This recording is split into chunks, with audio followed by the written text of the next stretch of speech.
So the 2013 charts of Google's most popular searches in Australia are just in, with the top Google search at number 1 being "What is twerking?", shortly followed by "Who is God?". Now, on saying this, I don't think you have to be a genius to figure out which of the two questions is more important to be asking Google. I mean, one could potentially explain the reality of our existence, while the other would potentially leave us scarred for the remainder of our existence. And look, I know there's a lot of skepticism surrounding this issue, and quite frankly, I don't blame you. I mean, the meaning of God has been thrown around so often we forgot what it means. From some Zeus-like man in the sky with a big beard, to Thor, to a half-animal, half-human creature, to Kanye West shamelessly producing a track titled "I Am God" on his album Yeezus, to Eminem then self-proclaiming himself as the rap god, a new brand of clothing titled "I Am God", and who could forget Justin Bieber and his Believers. You affectionately refer to your fans as beaners. No, believers. And now I understand that most of this may be exaggerated, and many of these examples are mere semantics and plays on words that are probably being taken out of context, as let's face it, nobody actually believes in Bieber, and I highly doubt that Kanye West considers himself a god. When someone comes up and says something like, "I am a god," everybody says, "Who does he think he is?" I just told you who I thought I was, a god. And now Kanye West smashes his head into a street sign really, really hard. Oh! Kanye. Oh, Kanye. Kanye, you okay? Sounds like Kay's got a new hit. A god.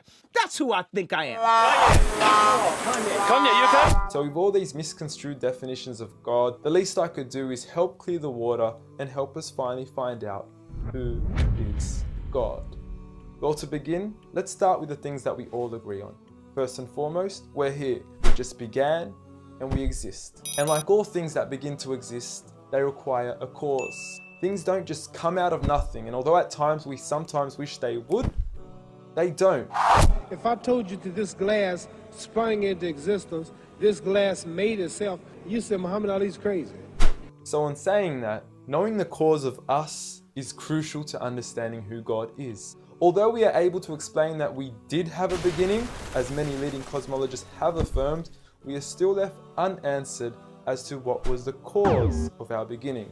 And before you lash out saying, "Oh, but we can't see what happened before we began," or "you can't prove there was a creator," we say quite openly, neither can you disprove a creator. And by observing the reality of our world and our existence, its order, its structure, and the systems, I see no reason not to believe in a creator. But then one may ask, where did this creator come from? What was the cause of him? And it will go on forever and ever, which would most probably lead to us never have ever been created. So for God to exist, he must exist without a beginning, therefore not requiring a cause, making him eternal. He should also be transcendent from his creation and not bound by any of the realms he had created, whether it is time, space, or matter. For instance, when Steve Jobs makes an iPhone, he doesn't become the iPhone, he is separate. And of course, we could also argue that he is one.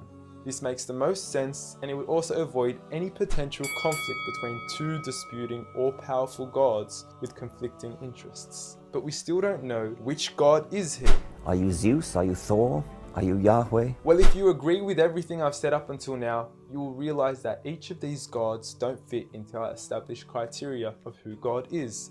They are all created beings, they are not eternal, they have not created anything, they are dependent, and they require sleep, rest, oxygen, and food.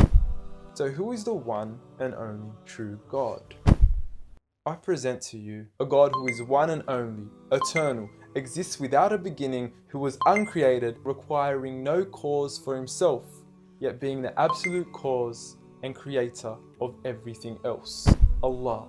A simple definition of God that is logical and rational. There is nothing like him, no man, no creature, nothing imaginable. He is the one who is perfect, although I don't like using the word perfect because our understanding of perfection would never encompass his true essence. He is in control of everything, whereby nothing can harm us unless he wills it. He is the all-knowing, the all-hearing, and unlike our friend Kanye, he is the all-seeing.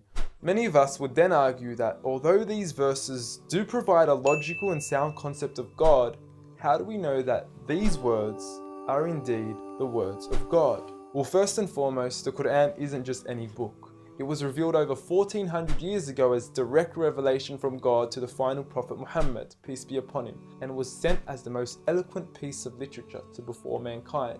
Revealed at a time where poetry was rife and to a population housing the best of poets, only to leave them speechless and at a loss for words. Now what is important to note is that the Quran doesn't fit in any of the known classes of poetry nor prose. Rather, it is a fusion of both that even to this day shake the hearts of Muslims and non-Muslims alike.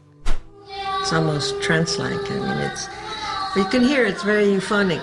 I mean, there's a lot of internal rhyme and end rhyme, and the rhythm is not predictable, and it's beautiful. Even to this day, the Quran remains incomparable and stuns humanity with its accurate references to science and history, from accurate descriptions of the human embryo to historically accurate references to the different rulers in the different Egyptian dynasties. And no matter how many times people will try to discredit the Quran on its authenticity, it remains standing. Will you please, at the very next science lesson, get some salt water, get some fresh water, and mix them and see what happens? The Quran says 2 seas, not 2 cups of water. And to those that doubt it is from God, the challenge is simple. Bring forth something that can compare. And now, although this challenge has been attempted multiple times throughout the past, history has witnessed that no man has been able to rival the Quran. But does this challenge still apply today? Well, we could surely put it to the test, and who better to choose than the self-proclaimed rap god. Call yourself the rap god. Eminem, dubbed the best of his time, being incomparable with anyone in his league. The last thing the world needs is another me. Now, if we compare the works of Allah with the works of Eminem, we are left with this. Slickety gibbity hippity hip hop, rappity rap, packing a mac in the back of the act, pack back rap yak yakety yak yak at the exact same time I attempt these lyrical acrobat stunts. Look, content-wise, I don't know. However, we can't deny that lyrically he is impressive. He has rhythm, rhyme, style, alliteration, and assonance. A short video online even indicates that in one of his songs he almost made every second to third word rhyme. But how does he compare with the Quran's smallest chapter of 3 verses, Surah Al-Kawthar? Now, in just 10 words, Allah is able to use over 30 linguistic and rhetorical devices, including emphasis, multiple meaning, grammatical shift, word order and arrangement, ellipsis, conceptual relatedness, intensification, choice of words, repetition, intimacy, exaggeration, and prophecy, along with many, many more. What's also important to note is that the linguistic devices in the Quran aren't just thrown about randomly. For instance, Allah would use palindromes strategically to describe the terms glorify your Lord and the orbiting of planets, as though both processes are occurring continuously, non-stop, one after the other. The shortest chapter in the Quran also contains a rhetorical device that no one can compete against nor replicate: prophecy. At the end of the first verse, Allah promises Muhammad, peace be upon him, that he would be given abundant good at a time when he was at one of the lowest points of his life, with a small amount of followers and low social status. He had even just lost his son, and his enemies were taunting him with cut-off lineage and progeny, yet Allah was promising him abundant good at this time. Such was the prophecy of the Quran, and we certainly indeed see its fulfillment today. With the Quran being the most recited, memorized and practiced book across the entire world, with over 1.6 billion followers today from all walks of life.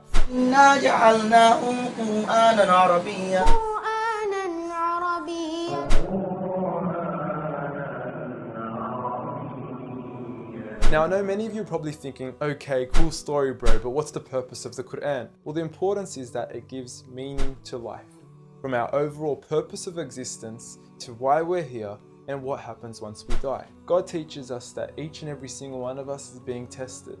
We weren't created for mere play, we were created with a purpose, and that is to be obedient to God and His rules. Those who believe, there is reward, and those that don't and are arrogant, there is a punishment. And look, I apologize for trying to squeeze all this into one small video, but I've given you everything you need to know who God is and why we are here. So read.